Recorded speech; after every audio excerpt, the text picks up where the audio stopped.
नमः शिवाय। शिव महापुराण विद्वेश्वर संहिता अध्याय 8 ब्रह्माना अभिमानનો ભંગ।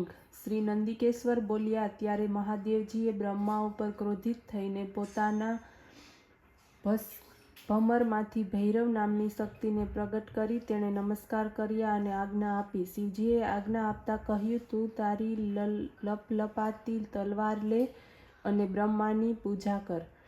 આ આજ્ઞા મળતા જ શ્રી ભૈરવજીએ બ્રહ્માના માથાના કેશને પકડ્યા અને બ્રહ્માનું મિથ્યાભાસી પાંચમું મસ્તક કાપી નાખ્યું। ત્યાર પછી તેમના બાકી રહેલા માથાને પણ કાપી નાખવા ભૈરવ ઈચ્છા કરી। બ્રહ્માજી ભૈરવના ચરણમાં પડ્યા। આ જોઈને વિષ્ણુએ રડતા બાળકની જેમ શિવજીના ચરણનો આશ્રય કર્યો। વિનંતી કરતાં જ તેમણે કહ્યું કે આપે જ પ્રારંભમાં તેમને પાંચમું મસ્તક આપ્યું હતું, તેથી ક્ષમા કરો, પ્રસન્ન થાઓ। શિવજીની આજ્ઞાથી ભૈરવે બ્રહ્માને છોડ્યા। જેનું એક મસ્તક કપાઈ ગયું છે તેવા બ્રહ્માને તેમણે કહ્યું, તમે તમારી પ્રતિષ્ઠા અને ઈશ્વર તત્વને માટે કપટ કર્યું છે, તેથી તમે હવે સત્કાર કે સ્થાન પ્રાપ્ત નહીં કરો, ઉત્સવ વગેરેમાં પૂજા નહીં થાય। બ્રહ્માજી શિવજીને વિનવવા લાગ્યા। તેમણે પોતાના પાંચમા મસ્તકની માંગણી કરી।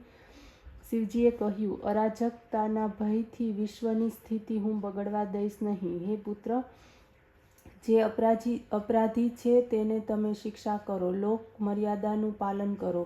આજથી હું તમને વરદાન આપું છું, તમો ગણોના આચાર્ય ગણાશો। કોઈ પણ યજ્ઞ તમારા સિવાય પરિપૂર્ણ થશે નહીં। બ્રહ્માને આ પ્રમાણે કહીને ઈશ્વર તે કેતકીના પુષ્પને કહેવા લાગ્યા કે હે મિથ્યાભાસી કેતકી, તું દુષ્ટ છે, ભાગી જા, તું મારી પૂજા કરવા માટે યોગ્ય નથી। શિવ ગણોને તેને દૂર નસાડી મૂક્યું। કેતકી શિવજીને પ્રાર્થના કરીને કહેવા લાગી કે હે નાથ, મારા પાપોને દૂર કરજો, ભલા આપની કૃપાથી શું દુર્લભ છે। શિવજીએ કહ્યું, મારું વચન મિથ્યા થતું નથી, અમે તારો સ્વીકાર કરવાના નથી, પરંતુ તું મારા ભક્તોને યોગ્ય છે અને તેથી તારો જન્મ સફળ થશે। જ્યાં મારી મંડપ રચના થશે તેનો શિરમોર તું જ હોઈશ। મહાદેવજીએ કેતકી, બ્રહ્મા અને વિષ્ણુ પર કૃપા કરીને દેવતાઓ પાસે આવ્યા। દેવતાઓએ તેમને યોગ્ય પૂજા કરી શિવજીની સભામાં ગયા। ઓમ નમઃ શિવાય।